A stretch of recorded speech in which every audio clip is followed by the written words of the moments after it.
চিকেনের এই রেসিপিটা বাসায় যেদিন তৈরি করব সেদিন কাউকেই ভাত খাওয়ার কথা বলতে হয় না। ইভেন ওরা নিজে থেকে আমাকে বলবে যে তাড়াতাড়ি ভাত দিয়ে দাও, এত বেশি ক্ষুধা বেড়ে গেছে এটার ঘ্রাণে। এত মজার, এটার ঘ্রাণেই না পুরো বাসা মোমো করে। আর এটা খাওয়া শুরু করলে মনে হয় যেন কোথা দিয়ে ভাত শেষ হয়ে গেছে টেরই পেলাম না।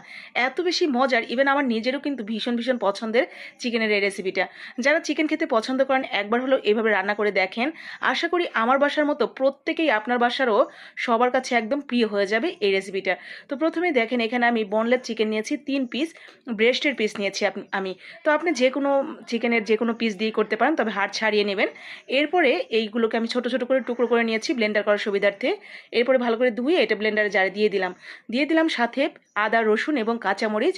এরপরে এটা ব্লেন্ড করে কিমা করে নিয়েছি। এরপরে দিয়ে দিলাম এখানে ভাজা জিরার গুঁড়া, আর এখানে গরম মশলার গুঁড়া মেশানো আছে একসাথে, মানে ওই যে এলাচের গুঁড়া ভাজা জিরার গুঁড়ার সাথে। আর সাথে স্বাদ মতো লবণ আর সামান্য একটু রান্নার তেল আর একটু কালো গোলমরিচের গুঁড়া দিয়ে ভালো করে মেখে নিয়েছি হাত দিয়ে। এখন ঠিক এরকম করে দেখেন আমি পিস পিস করে নিয়েছি।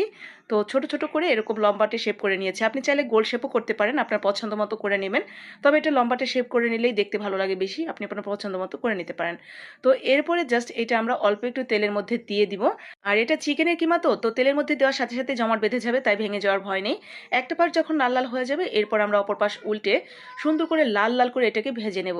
একেবারে অতিরিক্ত কড়া করে ফেলবেন না ভেজে, যাতে এটার জুসি ভাবটা নষ্ট হয়ে যায়, কারণ এটা কিন্তু অনেক বেশি জুসি থাকে ভেতরের দিকটা। তো অবশ্যই ভেতরের দিকটা একটু নরম নরমই থাকবে। আর ঠিক এরকম দুইটা পাশ লাল লাল করে ভেজে তুলে নেবেন। এরপরে আমরা একটা মশলা তৈরি করে নেব। মশলা তৈরি করার জন্য এখানে আমি নিয়েছি হাফ টমেটো আর দিয়েছি এখানে বড় সাইজের 3টে পেঁয়াজ। আমি অর্ধেকটা টমেটো দিয়েছি যাতে বেশি একটা টক টক না হয়। তো আপনি আপনার পছন্দ মতো দিয়ে নেবেন, আপনি কীভাবে রান্না করতে চান। প্রসেসটা একই, শুধুমাত্র আপনি আপনার রুচি মতো রান্না করে নেবেন।